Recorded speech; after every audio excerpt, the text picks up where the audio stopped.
जो भाई बहन हमारी वीडियो देख रहे हैं, सभी भाइयों बहनों को दोनों हाथ जोड़कर निवेदन करते हैं, उगते हुए सूर्य का ध्यान करते हुए हमारे साथ साथ एक बार एक स्वर में गायत्री महामंत्र बोलने की कृपा करें।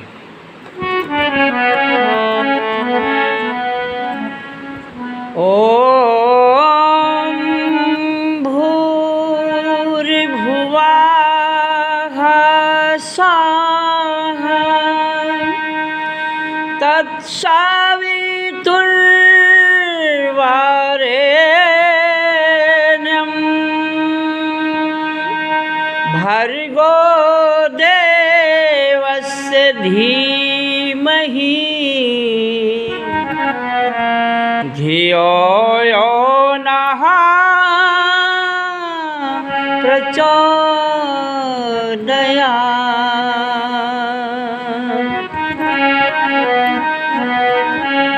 गोस्वामी तुलसीदास जी ने रामायण में गायत्री महामंत्र पर चौपाइया लिखा है।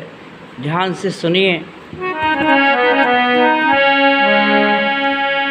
महामंत्र जहि जपत महेशु काशी मुक्ति हेतु पदेशु मंत्र महामणि विषय व्याल के मेटत कठिन कुअंक भाल के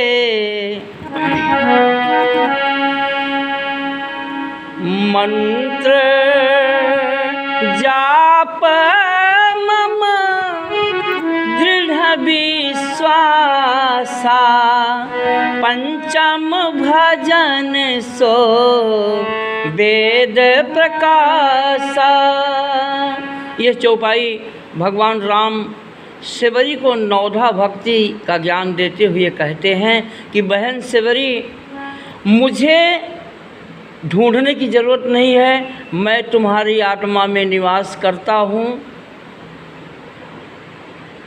और गायत्री महामंत्र जपना और मुझे अपनी आत्मा में मेरा दर्शन करना। कि मंत्र जाप मम दृढ़ विश्वासा पंचम भजन सो वेद प्रकाशा।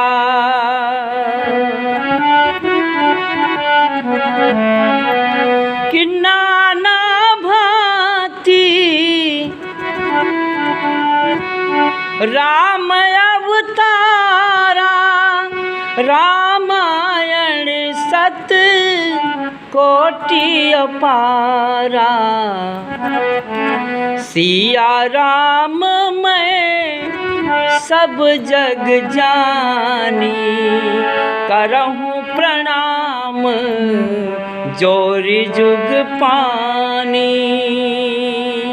बहनों भाइयों, भगवान राम का अवतार तब होता है जब अति अज्ञानता अनास्था आस्था आदमी की बिगड़ जाती है, तब भगवान राम का अवतार बार बार होता रहता है। गोस्वामी तुलसीदास जी लिख रहे हैं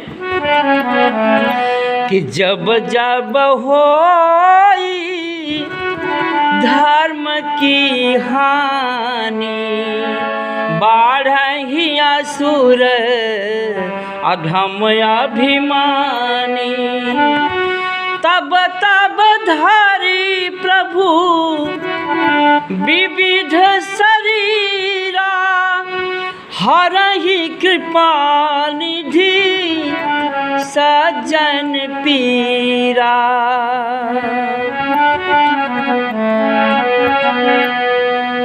माँ नहीं मातु पिता नहीं देवा साधुन सन करवा वही सेवा।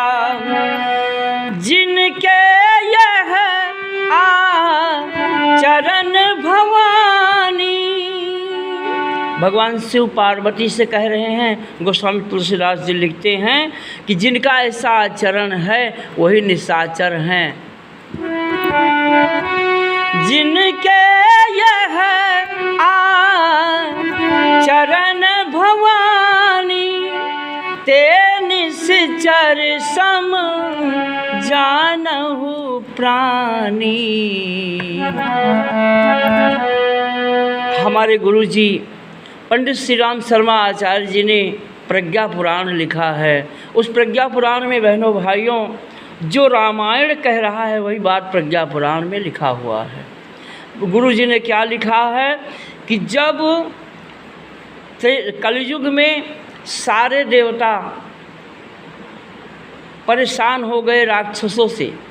क्यों परेशान हो गए कि जो राक्षस सारे राक्षस पहुँचे शुक्राचार्य के पास और कहने लगे कि गुरुवर मैं जब जब इस धरती पर जन्म लेकर आता हूँ मुझे ये विष्णु किसी न किसी रूप में अवतार लेकर मुझे नष्ट कर देता है। जब मैं त्रेता युग में रावण के रूप में आया तो विष्णु राम के रूप में आकर मेरा विनाश कर दिए। जब कृष्ण के रूप में द्वापर में जब कंस के रूप में आया, दुर्योधन दुशासन के रूप में आया, तो द्वापर युग में विष्णु भगवान वही कृष्ण बनकर और हमारा विनाश कर दिए। तो सारे राक्षस शुक्राचार्य गुरु से क्या कहा, बोले कि प्रभु बताइए कि अब कलयुग में मैं किस रूप में आऊं कि ताकि छलिया विष्णु हमको मार ना पाए। तो शुक्राचार्य ने कहा कि तुम लोग शांत हो जाओ, मेरी बात को ध्यान से सुनो। शुक्राचार्य कहता है कि राक्षसों तुमको मेरा आदेश है कि इस बार कलयुग में तुम लोग शरीर में नहीं जाओगे, तुम साधु के, संत के, विद्वान के, पंडित के, ज्ञानी के, प्रोफेसर के, इंजीनियर के, डॉक्टर के, जो समाज के उच्च वर्ग है, जो समाज को ज्ञान देने वाले हैं, जो समाज को ऊंचे उठाने वाले हैं, पुलिस दरोगा के, नेता मंत्री के, प्रधान के बुद्धि में जाके बैठ जाओ और पूरे भारत को राक्षस बना दो, पूरे भारत को लंका बना दो। जितने भी उच्च वर्गीय इंसान हैं भारत में सबको असुर बना दो। मेरा आदेश है। शुक्राचार्य ने सारे राक्षसों को आदेश दिया। यही हमारे गुरुजी ने प्रज्ञा पुराण में लिखा है।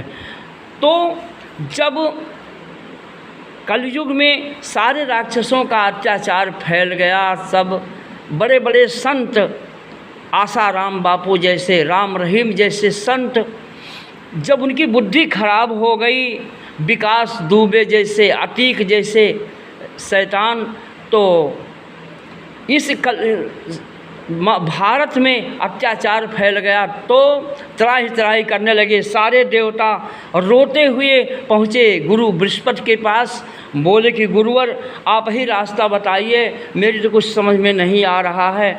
इस समय राक्षसों का अत्याचार इतना बढ़ गया है कि जिसको देखो ज्ञानी, पंडित, विद्वान, साधु, संत, जो पुलिस, दरोगा, वकील, जो नेता, मंत्री, प्रधान है, सबके बुद्धि में राक्षस बैठ गया है और सब बिगड़ते चले जा रहे हैं। देखने में एक अच्छा इंसान है, अपने पिता को गोली मार दे रहा है। एक अच्छा सा पति है, लेकिन पता नहीं क्या होगा कि अपनी पत्नी का गला काट दिया। एक ऐसे ऐसे बेटे हैं जो अपनी माँ को मार डाल रहे हैं। ऐसे ऐसे भाई हैं जो अपने भाई का गला काट दे रहे हैं। सोचने की बात है मेरे भाइयों, जिस भारत में राम का अवतार हुआ है, जो अपने भाई के लिए राजगद्दी छोड़ दिए, जो वन को चले गए, और भरत भी अपने भाई के लिए कि समाज हमको क्या कहेगी, अयोध्या में राज ना किए, भरत कुंड में जाके 14 वर्ष तक हराओं की पूजा किए।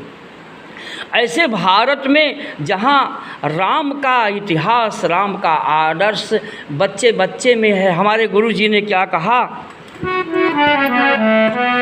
कि चंदन सी इस देश की माटी, तपोभूमि हर ग्राम हो, हर नारी देवी की प्रतिमा, बच्चा बच्चा राम हो। बहनों भाइयों, हमारे गुरुजी पंडित श्री राम शर्मा आचार्य जी का यही उद्देश्य था कि मनुष्य देवता बने बने ये धरती स्वर्ग समान, यही संकल्प हमारा, यही संकल्प हमारा।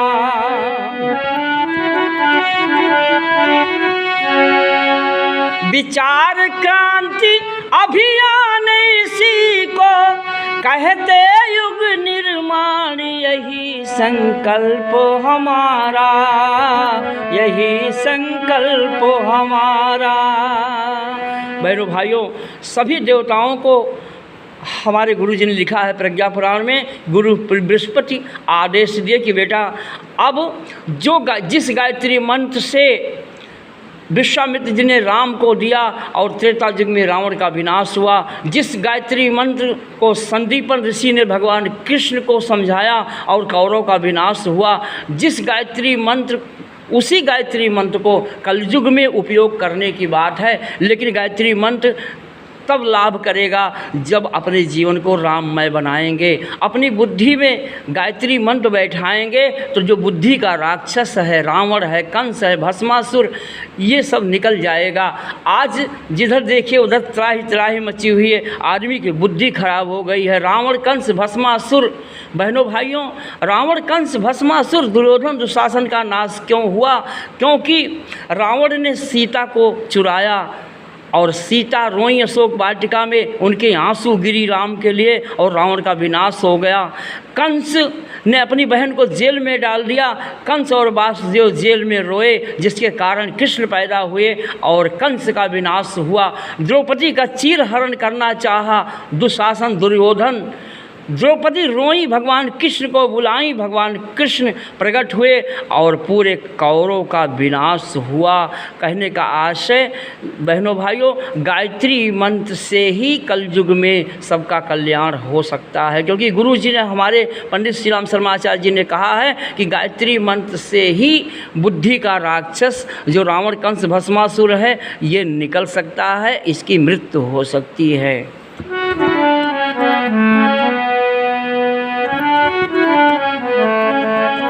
ओम भूर्भुवः स्वः, ओम भूर्भुवः स्वः,